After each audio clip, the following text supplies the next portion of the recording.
Welcome to Global Tax Talks, Tax in 60 Seconds. I'm Will Morris. And this week I want to focus on the UN, about which we'll be hearing more in the coming months, following initial meetings in August on the proposed Tax Framework Convention.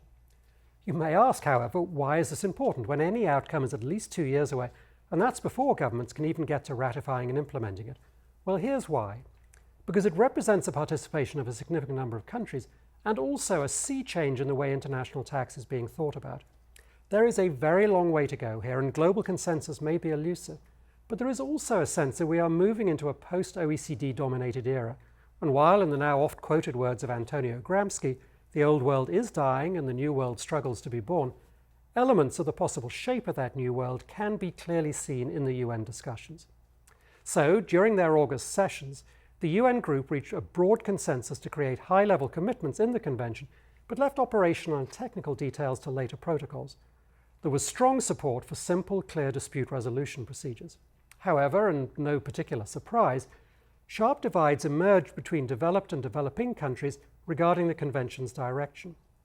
Developed countries, mainly European states and China, advocated for aligning as much as possible with existing international tax frameworks and emphasized the need for consensus-based decision-making.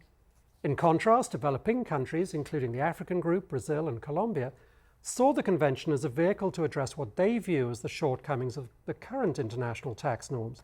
In particular, developing countries seek to redefine taxing rights for source countries and address a perceived imbalance in favor of residence jurisdictions. Notably, the African group highlighted recent moves by G7 countries, such as exempting US companies from Pillar 2, as evidence of flaws in the current system. A year-end deadline was set to finalize commitments related to dispute resolution, taxation of cross-border services, and sustainable development, and concrete proposals, or zero drafts, are expected ahead of the third session in November of this year. Subsequent negotiations will tackle other issues such as taxation of high net worth individuals, effective administrative assistance, illicit financial flows, tax avoidance and evasion, harmful tax practices, and income from natural resource extraction. Now, to get into a bit more detail, the August discussions focused on two draft protocols. First, the taxation of cross-border services, where delegates debated the continued relevance of physical presence as a nexus for taxing rights. Many view this traditional standard as outdated, especially in the digital economy. The possibility of adopting the significant economic presence standard was discussed, with Kenya, Nigeria, and India supporting SEP as a fairer basis for taxing digital and cross-border services.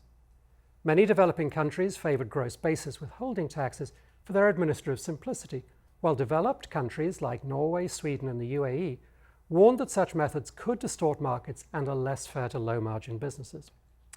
Second, the Prevention and Resolution of Tax Disputes Protocol. Here, most countries supported a flexible protocol offering a menu of options for dispute resolution, while developing countries opposed mandatory arbitration, citing systemic imbalances. Countries like Canada and Switzerland supported keeping arbitration as an option. There's an ongoing debate about the scope of disputes covered, and especially whether they should extend to cases without existing treaties and purely domestic disputes.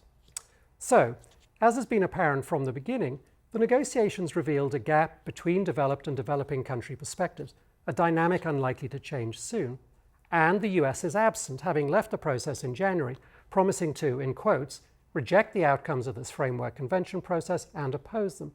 And the US's non-participation could threaten the future effectiveness or acceptance of the convention, especially if the final text departs significantly from the status quo.